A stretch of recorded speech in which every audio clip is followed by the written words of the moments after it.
Hi everyone, my name is Ty Vomsall. This is Module 1, Mission and Vision and also Personal Statements for EDL 852. So first off, a little bit about me and my professional life. I'm a 6th year teacher at Fort Collins High School in Fort Collins, Colorado. I attended Colorado State University here in Fort Collins for my undergrad and teaching licensure program and graduated in 2015.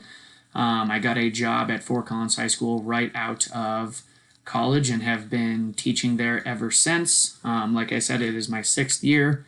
I'm a family consumer sciences teacher, which is a very broad category of classes. Most people recognize that more by its former name, home economics, but we are trying to do a little bit of rebranding and step away from that home economics name and use the family consumer sciences title. But that just involves a wide variety of classes that teach you more real skills for real life. That's the family consumer sciences motto, is real skills for real life. Because of the nature of our classes and how broad it is, I'm licensed to teach anything from fashion and interior design to child development to culinary arts. Normally, family and consumer sciences teachers like to specialize in a pathway of classes. So my pathway is more of the culinary pathway. So I teach culinary arts 1 and 2, as well as a concurrent enrollment section of culinary arts. I teach nutrition and wellness, and then another class called financial life management, with a handful of other random classes thrown in there based off of numbers and needs each semester. As far as me personally, I'm a fairly active person. I like to spend time with my family, my friends, and my 2 dogs, Cedric and Taco. You can see them in the pictures over here. Cedric is this reddish one, and Taco is this little Chihuahua. I like to spend a lot of time with them, being outdoors, being active, hiking, camping, going to the gym, golfing takes up a lot of my time in the summer. And a lot more money than I probably need to spend, but that's okay. It keeps me busy. And then on top of that, one of my favorite things to do is cook and develop new recipes. I like the creative challenge and opportunities that cooking allows you to just kind of be creative and do whatever you want and use all of these different ingredients in a fun way. So there's a little bit about me. Now moving on to school mission and vision statements, just to kind of define what a mission and vision statement is. A mission statement is a written statement of how you would describe your school to others that kind of ties in with your vision statement. So your mission statement should include ages and characteristics of students, curriculum, philosophy, and instructional approaches the school intends to use. Your overall goal of the school, what are you trying to accomplish, and then 1 or 2 special features of the school.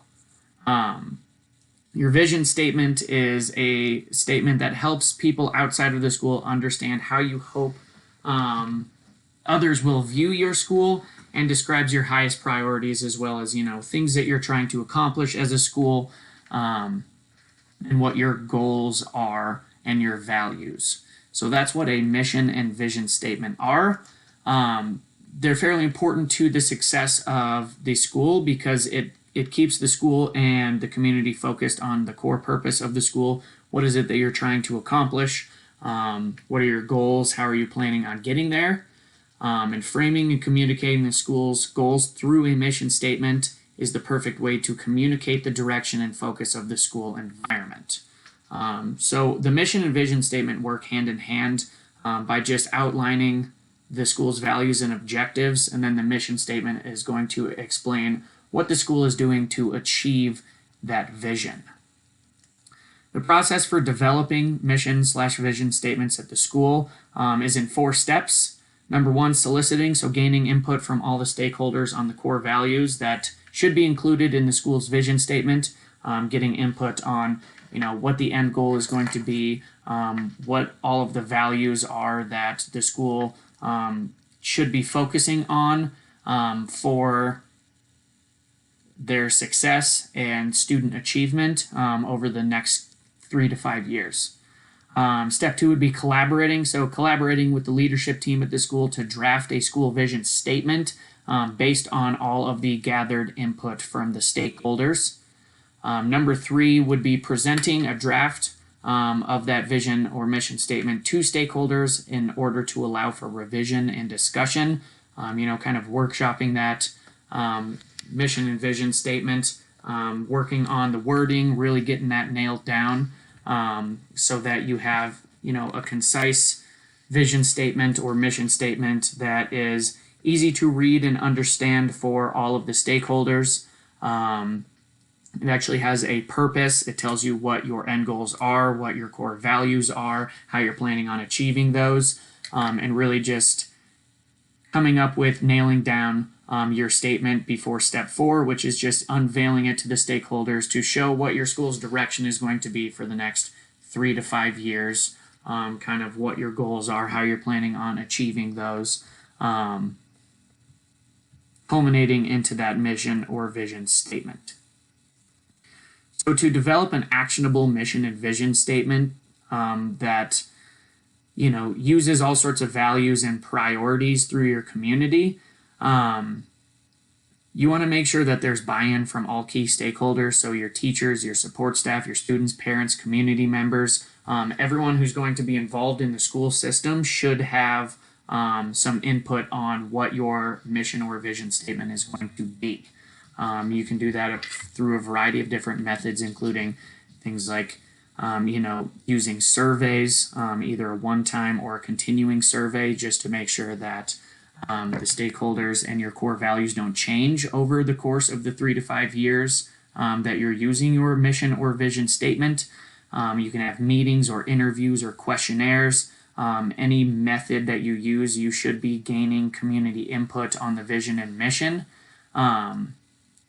so that school leaders can better understand the why behind school stakeholder priorities. Okay, so part of what you should be looking for while you are using your community and your stakeholders to kind of create your values is, looking at integrating factors like technology, obviously their core values, getting a diverse group of individuals and looking at how the diversity of your community is going to factor into your mission or vision statements.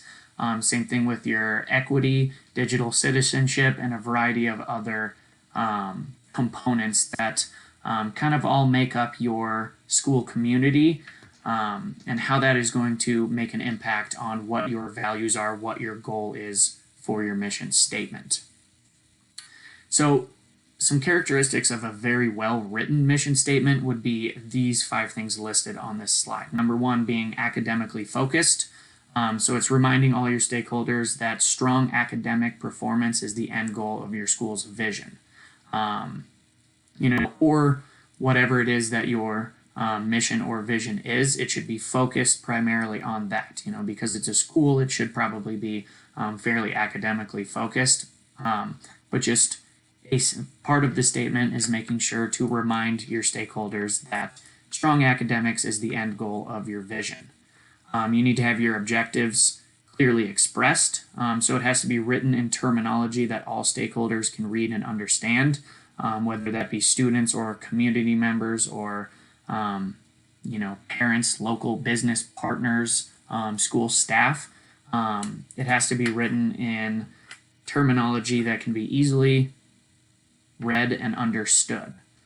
You need to have your mission or vision statement clearly displayed, so visible to all, displayed over the school community, all over the school, your educational environment, put it on the school website, make sure that it is a focus of your school and is very clear and easy to be found by all of your stakeholders. It needs to be present in the classroom. So it should be a primary driving force for teachers when they're planning their curriculum and implementing those plans. It all should loop back to what your mission and vision statement is, because those are the core values that your school is going to focus on and share. So it should be at the heart of your curriculum development, is making sure that you are addressing and meeting those goals. And then number 5, it should just be actively modeled. So a mission statement is only as good as your actions surrounding it. The actions of the school must meet the goals and the mission statement, just to make sure that it is very visibly an integral part of your school and your student success, and that it's something that you're working towards actively on a daily basis. So some common problems with mission or vision statements, ways that things can go wrong, are just a handful of things that I decided to highlight. Number one is being too broad or ambiguous. So using too broad or ambiguous wording that doesn't motivate people to strive towards a common goal of excellence. So whether it is written too academically or it is written too broadly, you need to make sure that you're right in the middle and that your vision is clear and it is clear to be understood by all of your stakeholders, because a muddy mission or vision statement can lead to continuing conflicts and a school that has difficulty identifying their priorities. Next thing that can go wrong would be just not following through with your mission statement and making sure that your actions are matching them. So creating a powerful mission statement can only be useful if the actions of the school and staff match the words of the statement. If it's not going to be put into play regularly, then it's not necessarily going to be super critical or important to your success. Number three would be not being used as an active goal. So there are plenty of schools who have a mission and vision statement, but it's more of just a jumbled sentence of words that isn't actively being used on a daily basis to work or strive towards or to motivate the staff and create like a common purpose or end goal. So mission statements can be wonderful tools to help create an effective school environment, but are often not used as active drivers in the school community. So making sure that you're actually using this mission statement that you have created and it's at the heart of your school and planning. So my personal experience with mission or vision statements is fairly minimal at this point in my educational career. I've never worked on creating a mission statement, and mission statements have never really been widely used at my school or in my district. I actually had to do a little bit of research to find out what our mission statement is. So the mission statement at Fort Collins is as follows. Fort Collins High School's mission is to provide an excellent education for all students in a nurturing, creative, challenging, and disciplined environment, so that all students have the knowledge, values, and skills to be productive, responsible participants in our society and to successfully pursue careers when they graduate from Fort Collins High School. So overall, I think it's a fairly decent mission statement. It does identify some of our core values and end goals of the mission statement, and a lot of that is visible in the actions at the school, even though it's not something that has been widely broadcasted. Thinking about it and after reading it, I was able to see a lot of crossover between our mission statement and some of the policies and some of the expectations for teachers and students at our school. So overall, I would give the mission statement an A-. It's a fairly clear mission statement and the end goal of the high school experience at Fort Collins High School, but needs to be more visible in the school and in the practices of administration, staff, and students. If I had to propose anything to the superintendent, it would just be to encourage the staff to make the mission statement more integral to the daily operations of the school, especially if the end goal is to give them the knowledge, skills, and values to be productive, responsible participants in our society and to successfully pursue careers. That should be something that's a little bit more visible in our school. But it does support the success and well-being of students and adults by clearly listing the end goals and what is expected to get there.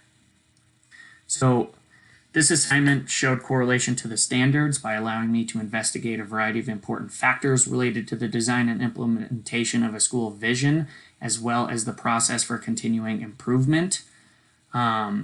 It was relevant because it gave me a plethora of information on how to craft and implement a successful mission and vision at the school. And it'll definitely impact my future decisions as a school leader by making sure that I can align my practices with my mission or vision statement at the school. And here are my references. Thanks for watching.